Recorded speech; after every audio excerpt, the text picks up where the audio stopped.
City union பேங்க்ல புதுசா அறிமுகப்படுத்திருக்காங்க 5 types of current accounts. Start up, regular, silver, gold, platinum. City union bank.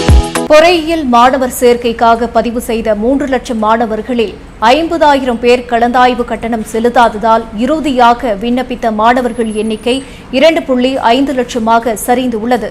பொறியியல் படிப்புகளில் சேர்வதற்கு 3 லட்சம் மாணவர்கள் விண்ணப்பித்திருந்த நிலையில் கலந்தாய்வுக்கான கட்டணம் செலுத்துவதற்கான அவகாசம் 9ஆம் தேதியுடன் முடிவடைந்தது.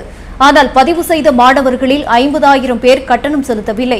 பொறியியல் படிப்புகளில் சேர்வதற்கு எந்த ஆண்டும் இல்லாத அளவிற்கு இந்த ஆண்டு அதிகமான மாணவர்கள் போட்டி போட்டு இணைய வழியில் பதிவு செய்ததால் கடைசி நாளாக கடந்த 6ஆம் தேதியோடு 3 லட்சம் மாணவர்கள் பதிவு செய்தனர். பதிவு செய்த மாணவர்கள் கலந்தாய்வுக்கான கட்டணம் செலுத்துவதற்கு 9ஆம் தேதி வரை அவகாசம் வழங்கப்பட்ட நிலையில் 9ஆம் தேதி இறுதி நிலவரப்படி 2,50,298 மாணவர்கள் மட்டுமே விண்ணப்பிக்க கட்டணங்களை செலுத்தியுள்ளனர். கட்டணத்தை செலுத்தாத மாணவர்கள் கலந்தாய்வில் பங்கேற்க முடியாது என்பதால் பதிவு செய்த 3 லட்சம் மாணவர்களில் 2.5 லட்சம் மாணவர்கள் மட்டுமே கலந்தாய்வில் பங்கேற்க தகுதி பெற்றுள்ளனர்.